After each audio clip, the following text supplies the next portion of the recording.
여러분 안녕하십니까? 자, 이번 시간에는요 로젠의 재정학 챕터 13장에 있는 빈곤계층을 위한 지출 프로그램에 이어서 살펴보도록 하겠습니다. 자, 교재 내용을 보시면은요 우리가 지난 시간에 어떤 걸 했었냐면, 자, 341페이지 가보시면 소득 보전과 근로 인센티브 이렇게 나와 있습니다. 근로 인센티브 이렇게요. 자, 정부가 저소득층을 위해서 소득을 보전해 준단 말이죠. 근데 그러다 보면 형평성, 공평성은 올라가지만 근로의욕을 떨어뜨립니다. 효율성을 떨어뜨린다라는 걸 알 수가 있고요. 그래서 자, 여가 소득 모형이 343페이지에 나와 있어요. 자, 그걸 기본으로 보시면 이런 식으로 수평축이 한 달 동안에 여가가 이렇게 여가 시간이 있고요. 여기는 한 달 동안에 소득 이렇게 나와 있습니다. 오케이? 자, 그래서 선택할 수 있는 예산 집합이 이런 식으로 있는 거죠. 이해 가시죠? 오케이. 자, 요거 기울기가 어떻게 되냐면 W 이렇게 되어 있는 거 알 수가 있습니다. 오케이? 이해 가시죠? 자, 근데 여기 효용 극대화하는 선택은요, 무차별 곡선이 이렇게 접하는 거기에서 결정이 됩니다. 자, 거기 보시면 무차별 곡선 따로 표시는 없는데 이런 식으로 표현할게요. 여기가 2점 효용 극대화가 되는 거였죠. 자, 요 2점의 효용 극대화 선택은 무차별 곡선의 접선의 기울기랑 그게 MRS입니다. MRS, 여가, 소득 이렇게 쓸게요. 그리고 예산선의 기울기가 같은 점을 나타내죠. 자, 요거는 우리가 알고 있고요. 여기에 보조 방식이 들어갑니다. 345페이지에 거기 보시면 TANF 하에 예산 제약해가지고요. 자, 일정한 100만큼의 소득을 보조해 줍니다. 그래서 예산선이 이만큼 올라가요. 근데 그 다음에 더 많이 올릴까요? 그 다음에 일정만큼의 보조금이 줄어들어. 이렇게 줄어들죠. 이해 가시죠? 그럼 선택 가능한 예산선의 집합은 이런 식으로 되어 있는 거야. 여기가 선택 가능한 영역이다 라는 것을 알 수가 있죠. 자, 그러면 이때 효용 극대화하는 근로자 입장에서는 어떤 선택을 해야 됩니까? 라고 하면은요, 345페이지 밑에 나와 있어요. 자, 이렇게 선택점이 결정되죠. F점이라고 할게요. 자, 이거를요, 우리가 여기 보시면 여가의 소비량이 증가하게 되니까 노동이 감소해요.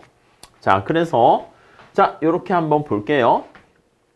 이렇게 되어 있는 상황에서 TANF라는 템퍼러리죠.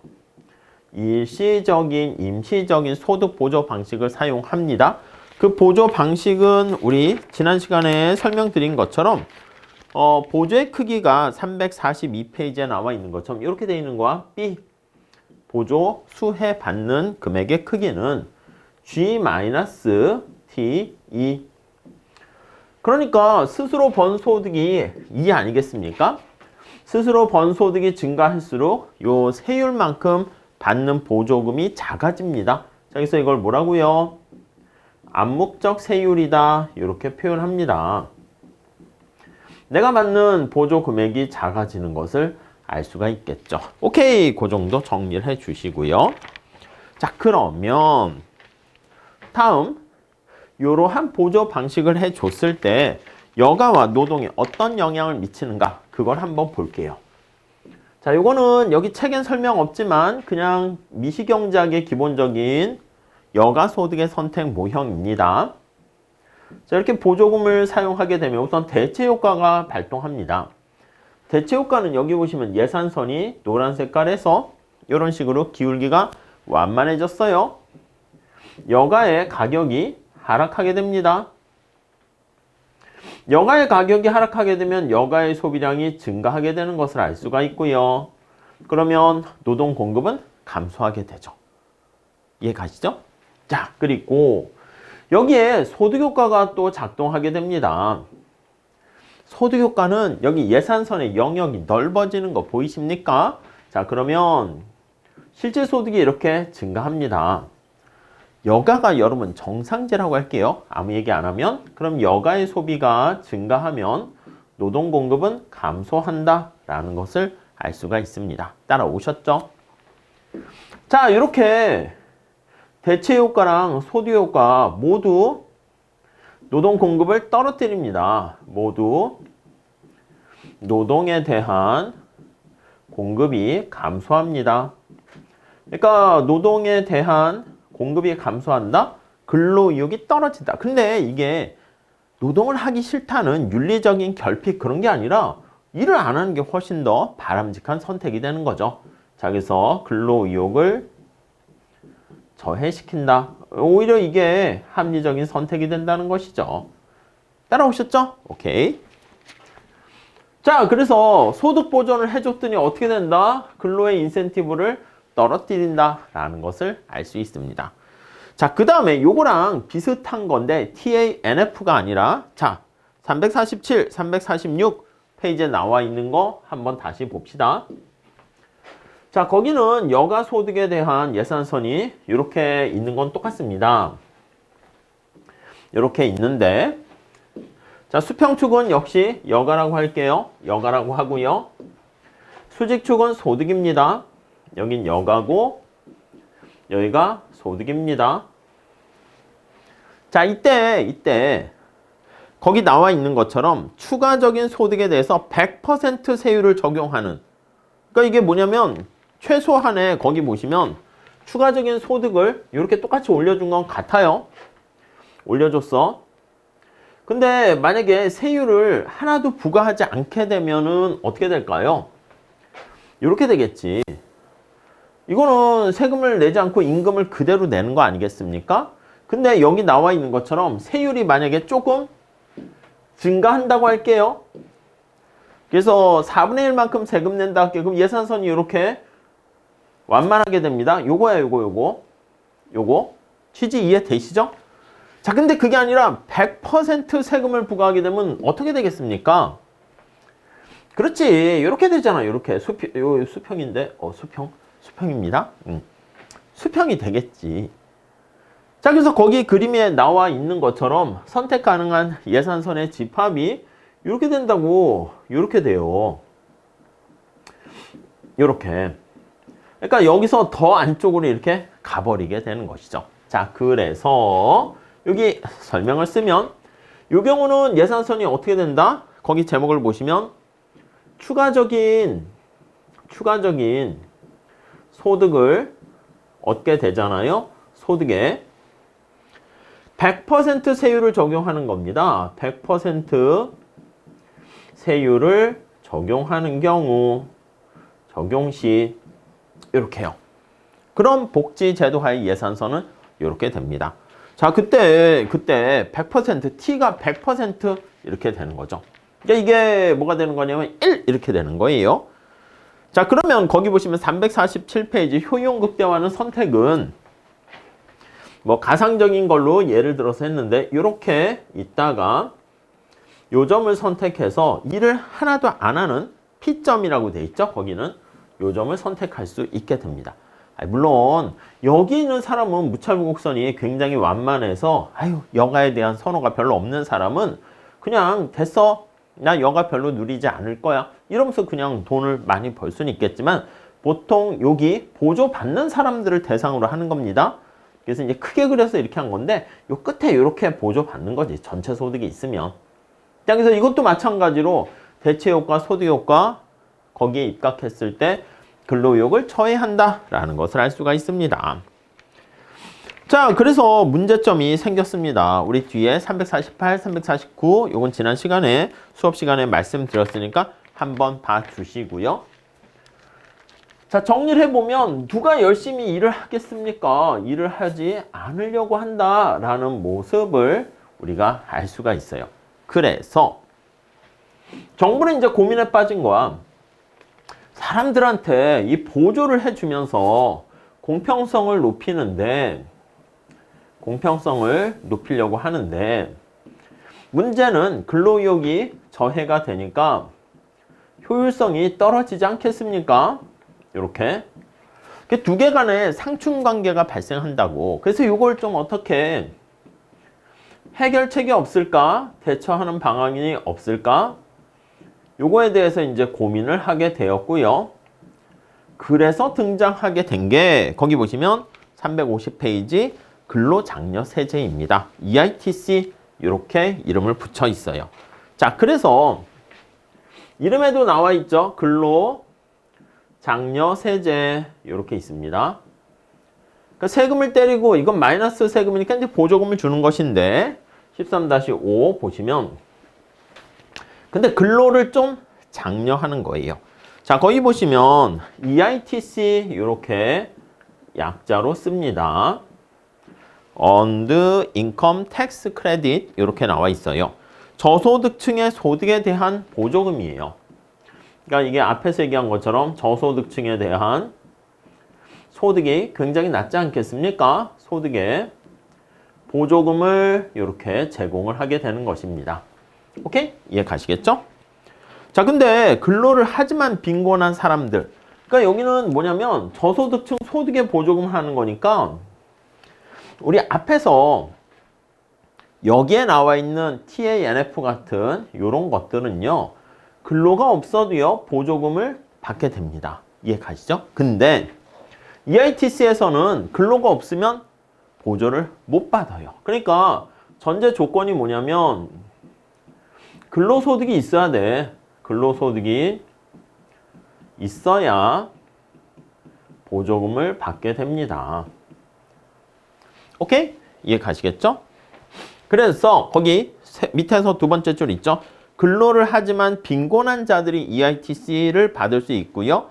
TANF의 복지 제도를 근로와 연계시키는 거 철저하게 같은 맥락이다 보시면 돼요. 자, 보조금이 어떻게 됩니까? 라고 하면요. 거기 다음 페이지 그림을 보시면 우리 지난번에 봤었던 요 같이 연결해 볼게요. 앞에서 봤었던 여기 수평축이 뭐냐면 근로소득이야. 근로소득이고 여기 이제 보조금의 크기입니다. 보조금의 크기. 근데 앞에서 봤었던 TANF 같은 그러한 경우에는요. 내가 근로소득이 없잖아요. 그래도 보조를 받는 거야. 이만큼 받아요. 받고 근로소득이 증가할수록 보조금이 작아집니다. 이해 가시겠죠? 그래서 이제 어느 순간 되면 보조금이 끊겨요. 자, 그런데 그거와는 달리 저희가 이제 근로소득이고요. 근로소득이고 EITC 방식에 따른 보조금이다 라고 하면은 어떻게 되냐면 만약에 아예 근로소득이 없으면 보조금액이 없어요. 이해 가십니까? 보조금액이 없어요. 그러다가 근로소득이 증가하게 되면 보조금이 이렇게 조금씩 증가합니다. 이해 가시겠어요? 그러다가 중간에 평탄 구간이라고 되어 있는데 일정 수준 되면 보조금의 금액이 일정하게 유지가 되다가 따라오셨죠? 그러다가 여기 나와 있는 것처럼 일정 소득 넘어가면 이제 보조금이 이렇게 줄어들어요. 이렇게. 이걸 이제 감소한다 해서 점감 구간 이렇게 이름을 붙여요. 점감 구간. 여기는 고원 또는 평탄 구간 이렇게 얘기하고요. 저 하늘 색깔 부분은 어떻게 됩니까? 그래요. 보조금이 점차 커지는 점증 구간 이렇게 나타내죠. 이해 가시겠습니까? 자, 그러면 이거를요. 우리 앞에서 봤었던 여가소득 모형으로 이렇게 접목을 시켜보도록 하겠습니다. 자, 그러면 이쪽이 여가라고 하고요. 여기도 여가라고 하고요. 이쪽이 근로소득, 소득이라 할게요. 사용할 수 있는 소득. 그럼 예산선이 원래 이렇게 있잖아. 예산선이 원래 이렇게 있잖아요. 근데 저기 나와 있는 TANF 같은 경우에는 보조금이 처음에 이렇게 있다가 이 뒤집어서 표현하는 거예요. 여기 보조금이니까 보조금이 좀 줄어듭니다. 보조금이 이렇게 작아지는 거 알 수가 있겠죠. 이렇게요. 오케이? 네. 자, 근데 여기 나와 있는 이 경우는 어떻게 됩니까? 라고 하면은요. 처음에는 보조금 자체가 아예 없어. 내가 여가만 누려가지고 근로소득이 없으면 보조금이 없다가 그 다음 이제 보조금이 이렇게 좀 증가합니다. 이렇게. 이해 가시겠습니까? 그러다가 보조금의 크기가 이렇게 평탄 고원 구간이 되고요.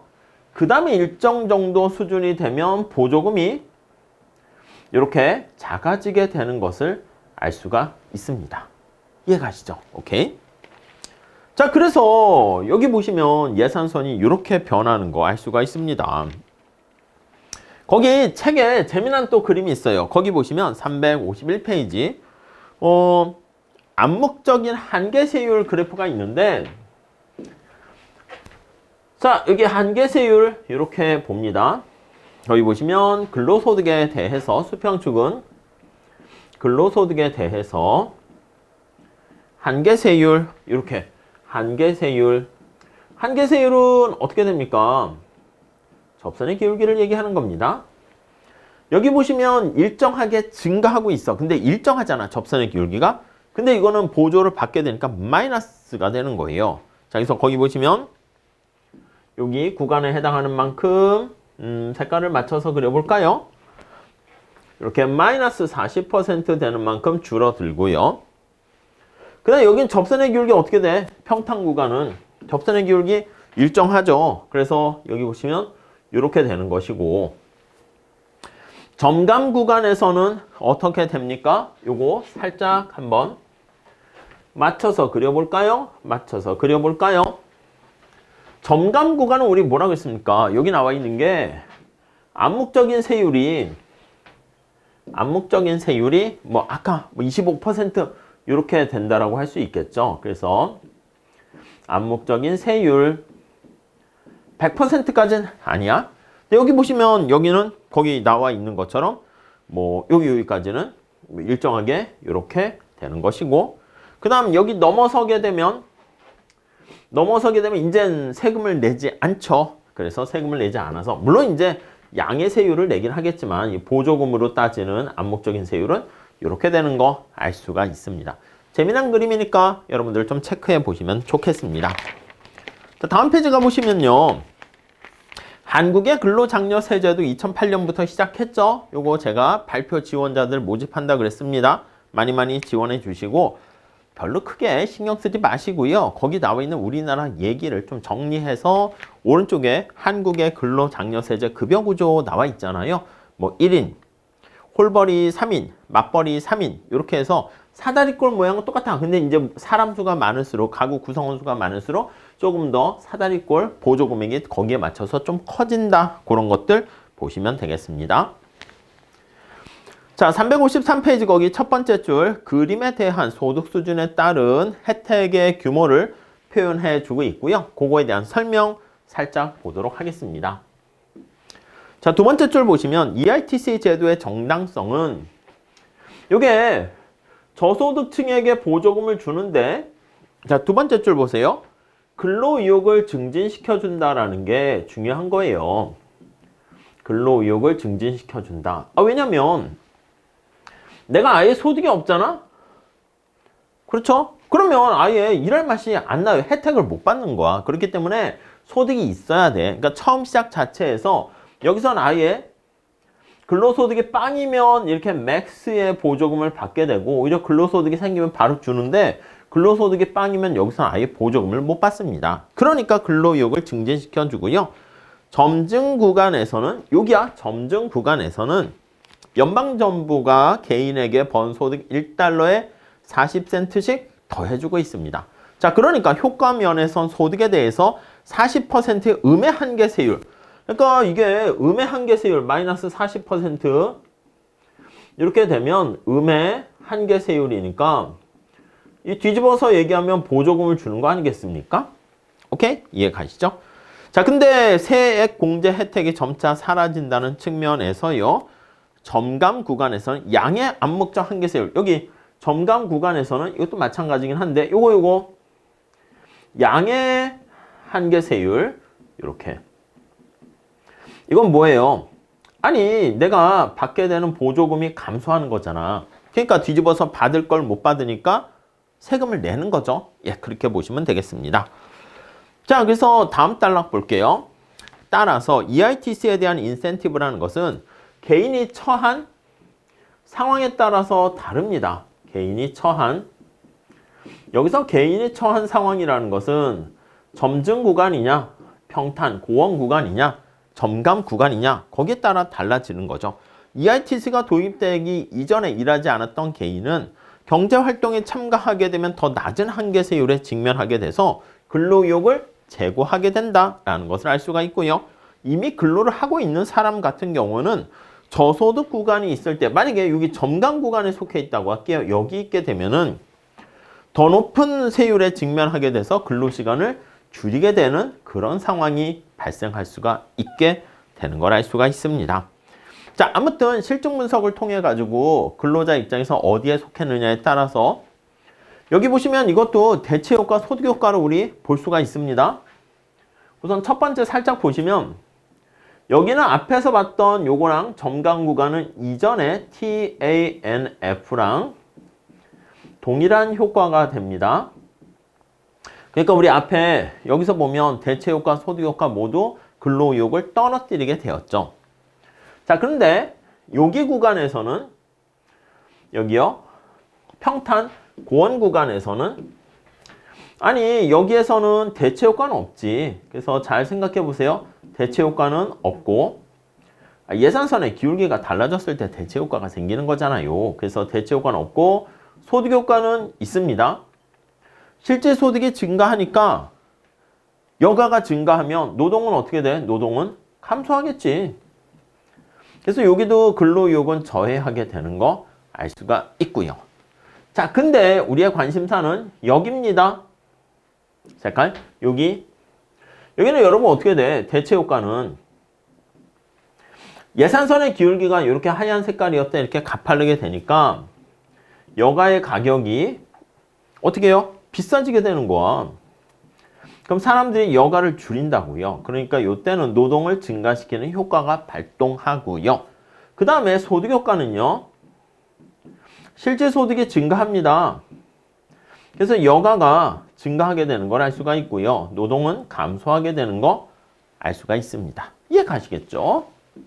자, 그래서 이렇게 노동이 증가할지 감소할지 이거는 불분명하게 되는 효과가 있는데 그래도 노동을 증가시키려는 그러한 어떤 충격이 발생한다라는 것을 알 수 있습니다. 자, 그 얘기가 거기 나와 있고요. 넘어가도록 하겠습니다. 자, 354페이지 가보시면 EITC가 진짜 근로의욕을 증가시키는 효과가 있어? 실증 연구에 대한 얘기가 나와 있는데 뭐 있다 없다 뭐 등등 있는데 참고로 한번 보시면 될 것 같고요. 자, 그 다음 6번째. 자, 보조소득 보장제도 이렇게 나와 있습니다. 보조소득 보장제도 이렇게요. 자, 가볍게 보시면 될 것 같습니다. 첫 번째 줄에 보조소득 보장제도는 supplemental 해가지고 S라고 하고요. security income 해가지고 SSI 이렇게 이름을 붙이고 있습니다. 첫 번째 줄 볼까요?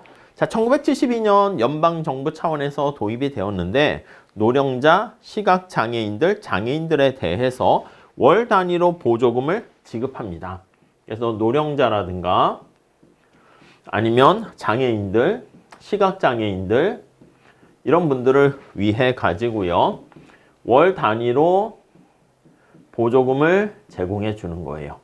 오케이? 보조금을 지급해 주는 것이고요. 자, 거기 보시면 보조소득 보장제도 수혜자들의 자산은 월 한 400달러 정도 지원해 주는데 일정 한도를 넘을 수가 없대요. 개인 2,000달러, 부부 합산 3,000달러가 한도가 돼서 그거보다 더 많아지게 되면 수혜 금액이 감소합니다. 그래서 약간 상한 소득이 있습니다.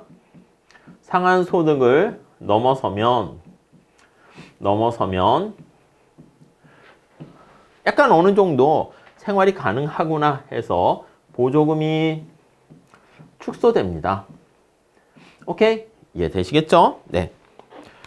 자, 마지막 단락 볼게요. 보조소득 보장제도와 여타 다른 종류의 복지제도 수혜자 간에 많은 차이가 존재하는데요. 첫째, 어떤 차이가 있나 한번 보시면 이게 이제 기본이고, 자, 다른 것과의 차이점 한번 특징이라 할까요?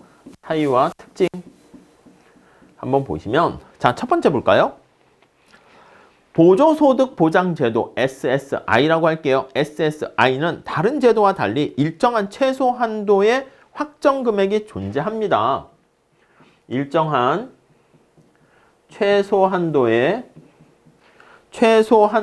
확정 금액이 존재하고요. 이게 이제 특징이고요. 금액이 존재하고. 다음 두 번째는 SSI는 다른 제도의 평균에 비해서 다른 제도보다 약간 혜택이 좀 커요. 그래서 혜택이 크다. 이렇게 보시면 되겠고요. 혜택이 조금 더 크다. 이렇게. 셋째, 많은 주에서 SSI에 대해서는 근로유인이 다른 제도에 비해서 보다 높은 편이다. 그렇기 때문에 근로유인이 좀 있어서 근로유인 효과가 저해하지 않나 봐요. 그래서 효과가 있어. 거기 보시면 근로강제 규정은 없어요. 그래서 근로강제 규정은 없어. 그러니까 이제 앞에서 본 것처럼 EITC는 일을 하지 않으면 혜택을 주지 못합니다. 근데 여기서는 뭐 굳이 그러한 근로의욕을 저해하는 효과가 없어서 그냥 근로강제 규정은 없다. 이렇게 보시면 되겠습니다. 자, 그 다음 7번. 메디케이드 이렇게 나와 있습니다. 메디케이드. 자, 이거는요. 의료 번역을 이렇게 했습니다. 의료보호제도 이렇게 나와 있죠. 의료보호제도 이렇게 있어요. 자, 그래서 내용을 간략하게 한번 살펴보시면 첫 번째 줄 메디케이드는 에이드네요. 메딕에이드. 저소득층 개인들을 위한 가장 큰 지출 제도이다. 그러니까 저소득층에게 있어서 지출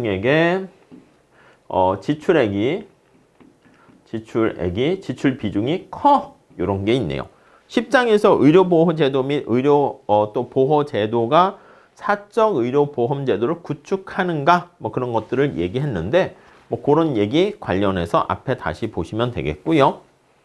자, 네 번째 줄 보시면 지금까지 어떠한 가구든지 간에 복지제도로부터 벗어날 때 의료보호제도의 혜택을 받을 수 없게 됩니다. 그래서 이러한 혜택의 잠재적인 손실은 암묵적인 한계 세율을 100% 이상 늘릴 수 있기 때문에 만약에 복지 혜택이 제공되는데 그 안에 포함되어 있는 거야. 근데 내가 복지 혜택을 받지 못하면 이 메디케이드 혜택도 받지 못하게 되는 것이죠. 그러니까 그 복지 혜택을 벗어나지 못하게 되는 문제가 발생할 수 있다고 그랬죠.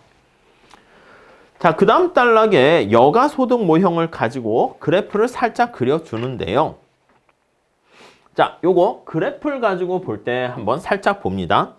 그림 3-10에서 DT는 의료보호제도 도입 전의 예산제약식. DT 찾았습니까? 원래 우리가 알고 있는 예산제약식입니다. 이렇게 DT, 요게 예산제약식이고요. 여기가 이제 소득, 여기가 여가, 요 선택 모형 보시면 되겠고요. 자, 근데 새로이 의료보호제도의 프로그램이 도입됐어. 그래서 마지라는 사람이 3살의 유아를 양육하고 있는데 이 아이가 의료보호제도에 수혜 자격이 있다라고 하면은 소득이 $Z 이상이 될 때 의료보호제도 혜택을 더 이상 받을 수 없게 된대요. 자, 그래서 그래프를 한번 보시면 $까지는 혜택이 있는 거야. 여기가 Z야.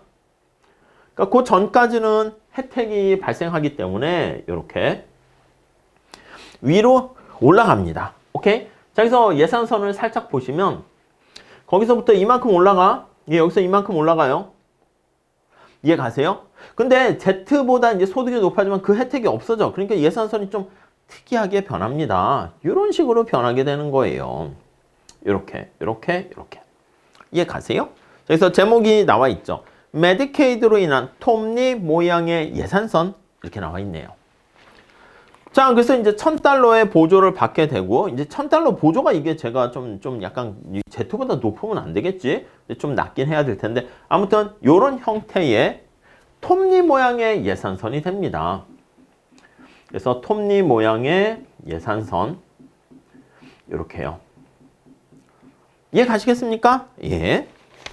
자, 앞으로 다시 한번 가보시면, 그래서 현물급여를 $1,000를 받아요. 의료 서비스를 받게 되는 것이지.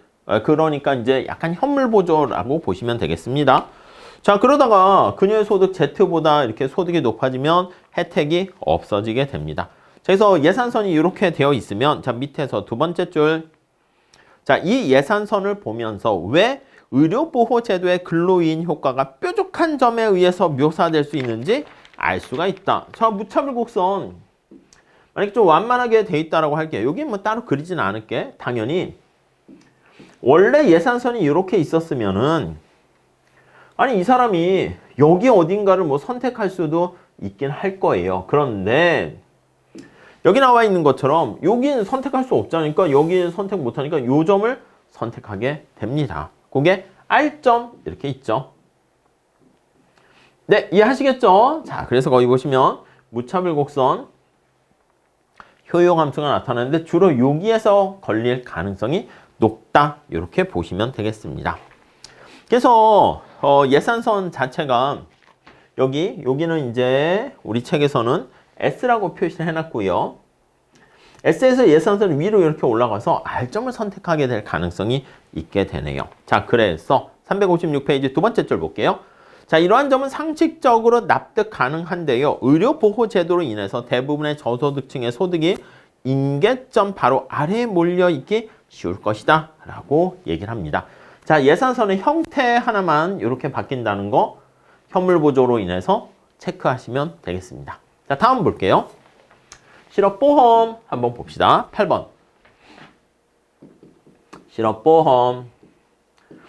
자, 실업보험제도에 대한 얘기가 거기 스토리가 있는데, 자, 뭐 첫 번째 단락은 넘어가시고요. 미국 얘기입니다. 뭐 35년도 실업 대공황을 겪으면서 이런 것들이 등장했죠. 자, 그래서 두 번째 단락. 왜 실업 가능성에 대한 보험이 정부에 의해서 제공하는가? 아니, 이거 왜 실업 상태로는 자기가 알아서 해야지. 그 정부가 도와줘야 되지. 개입을 해야 되지. 이거 우리 앞에서 봤었죠. 그래서 이유는 왜냐하면 역선택과 도덕적 해이 때문에 그런 거죠. 그래서 이걸 그냥 놔두게 되면 민간에서 아니 실업 상태에 빠질 거와 같은 사람들만 가입을 하게 돼서 민간에서 제공되지 못하고요. 그리고 민간에서 제공되면 실업 상태에 빠지지 않을 것 같은 사람도 일부러 그냥 도덕적 해이에 빠져가지고요. 그냥 열심히 일을 안 해. 잘리면 뭐 저런 실업보험 제도가 있으니까 이렇게 된다는 것이죠. 자, 여기서 중간에 아시겠지만 역선택 밑에서 세 번째 줄에 도덕적 해이 그런 문제가 발생합니다. 그래서 보험회사 입장에서는 거짓으로 보험금을 타가려는 것을 방지하려고 하면 높은 비용이 발생할 수밖에 없어요. 그러니까 이러한 문제로 인해 가지고 맨 마지막 줄 볼까요? 민간이 담당했을 때 민간이 담당하면 당연히 이윤을 얻을 수 있겠습니까? 없습니까? 없죠. 그래서 이윤 확보가 어렵다. 이렇게 알 수가 있어요. 어려워. 이렇게요. 이해 가시겠죠? 자, 역선택 때문에 기업 또한 피고용에 대해서 실업보험을 제공하기 어려운데 주로 장기 고용에 대한 관심이 덜한 근로자들을 유인할 가능성이 있기 때문이다 라고 나와 있고요. 그래서 이제 어떻게 됩니까? 요거를 조금 해결하기 위한 방안이 뭐 없을까 해서요. 대안을 마련해요. 정부가 이제 개입하면서. 그래서 어떤 대안이 있냐면 거기 두 번째 단락 볼까요? 제9장에서 두 번째 단락 세 번째 줄 보시죠.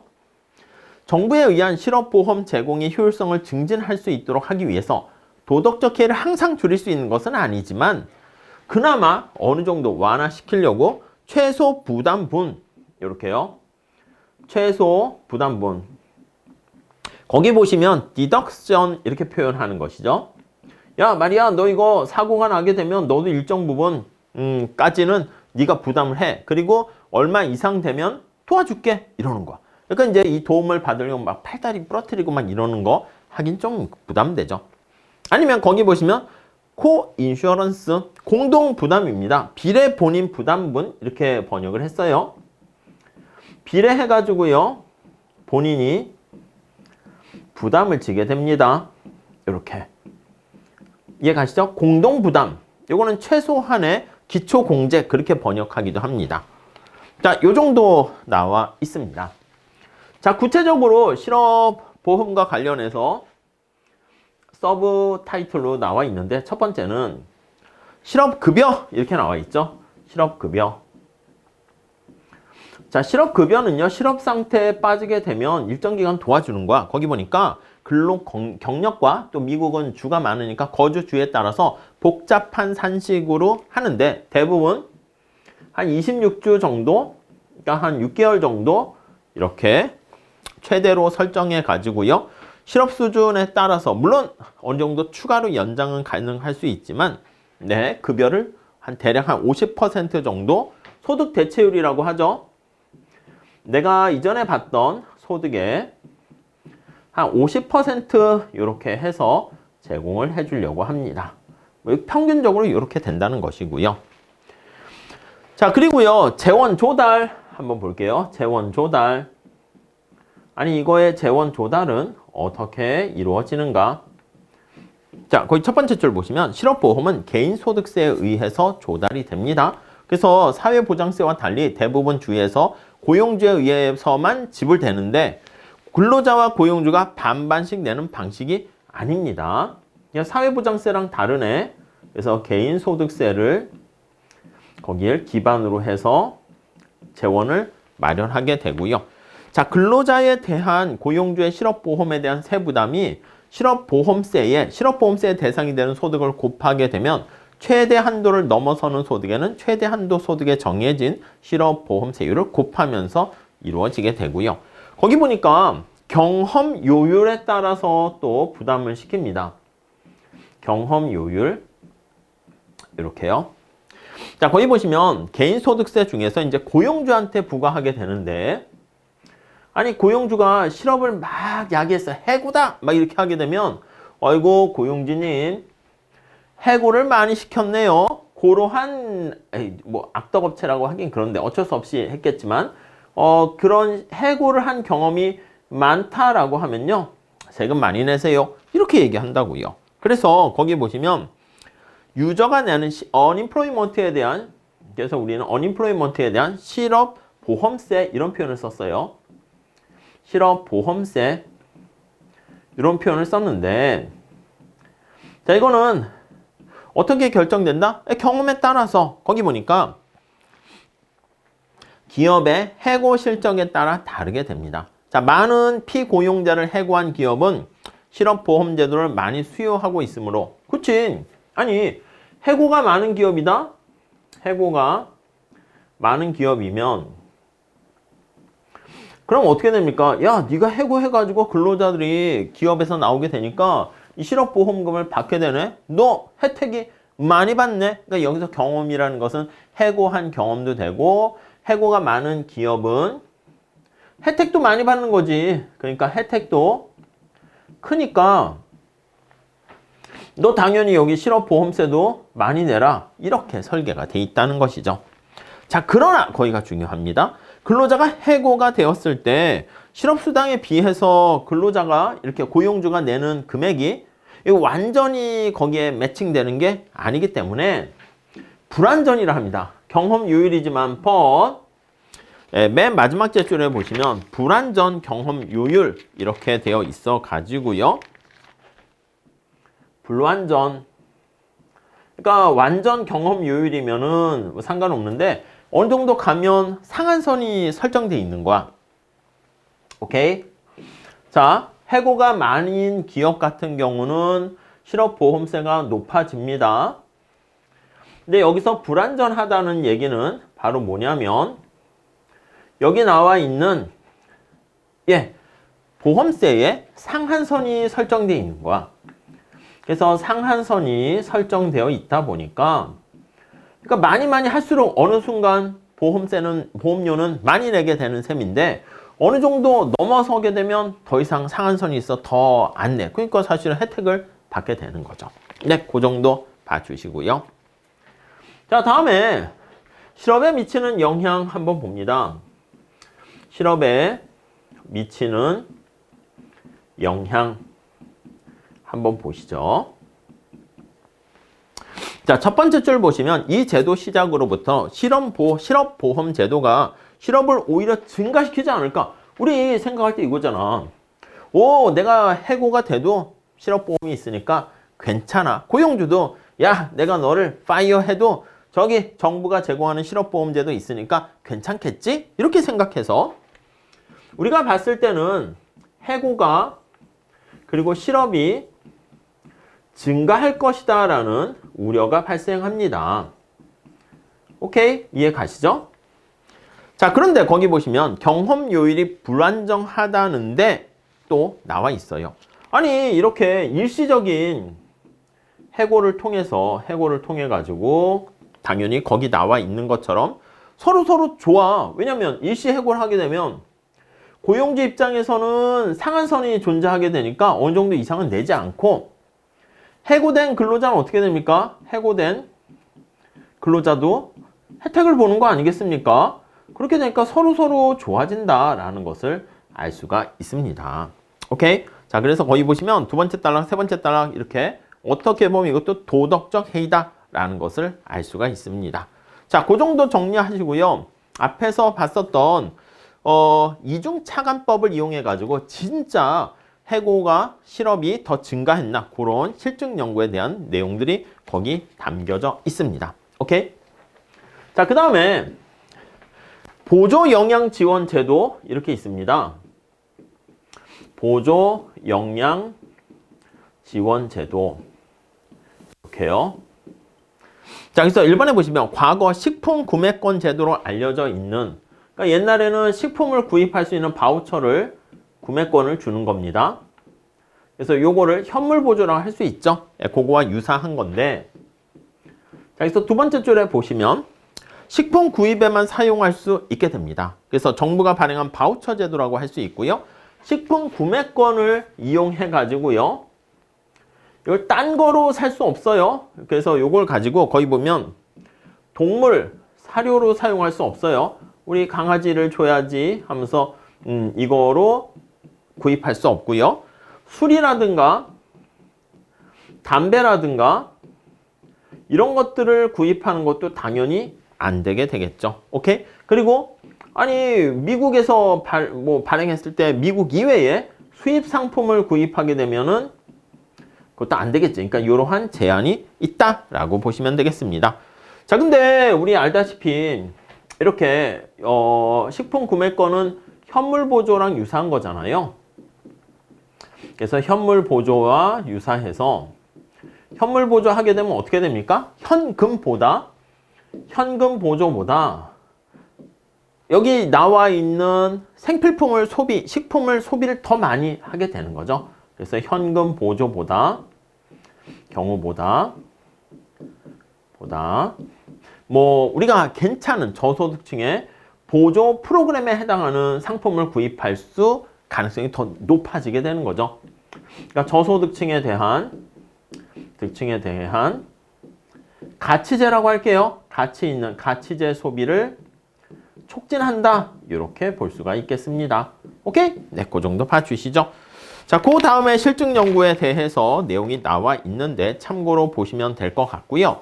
360페이지 한번 또 보도록 하겠습니다. 360페이지 보시면 자, 근데 식품 구매권 제도와 관련해서요. 자격 있는 사람들 중에서 아니 사용 비중이 좀 별로 크지 않은 거야. 사용 비중이 이렇게 적은 거야. 왜 그런가 봤더니 거기 두 번째 줄 볼까요? 사람들이 잘 몰라. 무지해. 무지하다는 게 뭐냐면 정보가 부족한 거야. 이런 것들이 있는지 잘 몰라요. 오케이? 그리고 두 번째는요. 책에서는요. 스티그마 이펙트라고 했습니다. 오명 효과라고 했어요. 오명 효과, 오명을 뒤집어 쓴다 이런 표현 많이 쓰잖아요. 아니 여러분 이거 쿠폰을 받아가지고 슈퍼에서 내가 사 떳떳하게 신용카드를 긁거나 어떻게 보면 약간 뭐 현금을 낼 수 있는데 식품 구매권을 딱 내면 떳떳하지 않을 건 아닌데 내가 좀 가난한 사람이다 이렇게 있잖아. 우리가 가끔 보면 지하철 나이 드신 분들이 이렇게 막 무임승차 할 수 있도록 해주고 있는데 근데 이제 젊은 친구가 그 카드를 해가지고 뭐 이렇게 이용하게 되면 안 되잖아. 그러니까 삑 소리가 나게 한다음에 뭐 건강하세요 이런 소리 나오게 하면은 약간 젊은 친구가 할아버지 거나 아빠 엄마 거 이렇게 뺏어가지고 이렇게 만약에 한다 그러면 약간 창피하잖아. 느낌이 쪽팔리잖아. 그래서 오명 효과가요. 식품 구매권 제도 참가 그 자체가 효용을 줄일 수 있어요. 예. 여기다 제가 뭐 쪽팔려 이런 거 쓸 수는 없으니까 그래도 쓰고 있네요. 아무튼 이러한 효과가 있다는 것이고요. 다음 10번. 자, 주거 지원 있습니다. 주거 지원. 이렇게요. 자, 미국에서는 빈곤층에 대한 주거를 보조하는 프로그램이 또 역시 1937년부터 해가지고요. 공공주택 정책을 실시합니다. 주택 정책을 마련하고 있죠. 이렇게 오케이. 자, 뭐 밑에 내용은 뭐 크게 볼 거는 아닌 것 같습니다. 근데 이제 문제는 아니 공공주택 좋다 이거야. 근데 361페이지 세 번째 단락 볼까요? 최근에는 주택 관련 정책이 거주자의 경제적 자립에 어떤 영향을 미치는가 거기에 관심이 있는데 이러한 공공주택 프로그램을 마련했는데 이 고용기회로부터 너무 멀리 떨어져 있으면 여러분 생각해봐. 공공주택을 지었는데 집도 좀 이렇게 땅값이 너무 비싸고 하니까 수도권, 서울 이런 데 짓는 게 아니라 강원도 오지에 짓는다 해. 그럼 주택은 제공했는데 아이고 내가 회사 다니려고 하면 직장 다니려고 하면 좀 너무 멀잖아. 그러다 보니까 고용기회 그래서 직장과 너무 멀면 이 문제가 된다는 거지. 너무 멀면 문제가 된다. 이렇게 보시면 되겠습니다. 오케이? 자, 그 다음에 거기 세 번째 줄 끝에 보시면 공공주택이 매우 빈곤한 지역에 위치하게 되면 노동시장에 참가하는 청년층의 경우 적절한 모범적 사례와 직업에 대한 정보를 접하기 어렵다. 그러니까 뭔가 계속 얘기하지만 고용이 많이 일어나는 일자리가 많은 곳에 또 지어 있어야지 사람들이 청년들이 뭐 가서 막 일자리 구하고 이렇게 할 수 있는데 역시 거기 있는 위치 자체가 굉장히 빈곤한 지역에 위치하게 되면 그러한 혜택, 물론 이제 현실에서는 당연히 인터넷 같은 걸 통해서 정보를 구하니까 상관없을 수는 있겠지만 그런 문제가 있다라고 보시면 되겠습니다. 자, 그 정도 보시고 다음 11번. 자, 소득을 증진하기 위한 제도 한번 가볍게 보도록 하시죠. 자, 거기 보시면 밑에서 맨 마지막 줄 볼까요? 대부분의 빈곤층을 위한 지출은 현재 소비를 증가시키도록 고안하고 있는데 몇몇 프로그램들은 이거요. 여기서 말하는 소득 증진이라는 것은 현재 소득이 아니라 미래 소득을 증진하기 위한 프로그램이다. 이렇게 보시면 된다는 것이죠. 자, 그래서 어떤 게 있습니까? 교육을 받거나 이게 다 투자 느낌이잖아. 아니면 직업훈련 이런 것들이 전부 다 현재 소득보다는 미래 소득을 위한 증진 프로그램 이렇게 보시면 되겠고요. 자, 그래서 다음 페이지 가보시면 교육이라는 게 나와 있어요. 따로 보지는 않을게요. 노벨상 수상자인 제임스 해크먼이 네 번째 줄 보시면 자녀의 초기 아동에 대해서 정부가 인지능력, 사회성 개발에 개입하게 되면 경제적 능력과 건강을 개선시키는 효과가 있다. 이렇게 나와 있어요. 그래서 이런 경우는 효과가 있다. 있어. 이렇게. 의무교육. 오케이. 찬성. 근데 고용과 직업훈련 거기에 가보니까 제임스 해크먼이 이거 뭐야? 직장 다니는 사람들에게 뭐 재교육과 이런 거잖아. 근데 사실 그것도 자기가 필요성을 느껴야지 하게 되는 거지. 강제로 회사에서 자 이거 듣고 빨리 새로운 시대 변하는 AI가 등장하는 이런 시대 해. 큰 도움이 안 된다는 거야. 그래서 거기 보시면 큰 효과가 없고 도움이 안 되고 돈만 들어간다. 없고 얘들도 아니잖아. 그러니까 비용만 발생한다. 비용만 발생한다. 이렇게 되는 거 알 수가 있습니다. 오케이? 이해 가시죠? 자, 그 정도 보시고요. 밑에 총평 보면은 복지제도를 평가하기 위한 합리적인 방법은 빈곤율에 얼마나 영향을 미치는가, 여기에 우리가 이제 관심을 갖게 되는데, 각종 이런 프로그램은요, 프로그램이 빈곤율을 한 50% 낮춘다? 뭐 그렇게 나와 있죠. 근데 이런 복지제도가 없었더라면 소득이 더 높을 수 있었을 것이라는 점을 감안한 것은 아니다. 나와 있고요. 사회 안전망이라는 은유를 활용하면서 이 망에 걸리지 못해서 혜택을 못 받는 사람들이 있는가 하면 이 망에 사회 안전망에 걸려서 혜택을 받는 사람들도 있다는 것이다 하면서 오른쪽에는요. 소득 재분배와 관련한 진짜 빈곤율의 효과가 있는가? 근로의욕에 어떤 영향이 있는가? 그런 것들에 대한 실증 연구 표가 거기 나와 있는데 그거는 그냥 살짝 넘어가도록 하겠습니다. 자, 뒤에도 우리가 지금 얘기하는 게 탁상공론처럼 이렇게 하면 어때? 괜찮지 않겠어? 거기서 그치지 않고 실제 정책을 실무적으로 실행을 합니다. 그래서 효과가 있나 없나? 그런 얘기가 364페이지까지 나와 있습니다. 어떤 프로그램은 현금으로 지급하기도 하고 5번째 줄에 있죠. 현물로 하기도 하고 빈곤선 아래에 있는 사람을 하기도 하고 다양한 방법을 써서요. 있는데 역시 문제점들도 있습니다. 그래서 다양한 방법을 통해서 계속 발전시켜 나가고 있다 하면서 매듭을 짓고 있습니다. 오케이? 자, 그래서 빈곤계층을 위한 지출 프로그램을 지난 시간에 수업 시간에 봤었던 거 그거 살짝 리뷰하면서 EITC를 중심으로 해서 설명을 드렸는데 어렵지 않으니까 잘 보시고요. 관심 있는 분들은 365페이지에 우리 책의 장점이 심화 과정을 위한 추천 논문과 레퍼런스 저서들이 있잖아요. 그거 한번 구글링해서 찾아보시고 뒤에 연습 문제들이 괜찮단 말이야. 근데 문제가 되게 많죠. 열세 문제가 있네. 이게 만만치 않습니다. 기말고사도 다가오고 있죠. 그거 문제 똑같이 낼 거야. 다는 아니고 일부는 똑같이 낼 거니까 한 번씩 풀어보시기 바랍니다. 오케이? 자, 이렇게 하시고요. 우리 다음 시간에는 챕터 14장 조세와 소득 분배 해가지고요. 조세 파트 다루도록 하겠습니다. 감사합니다.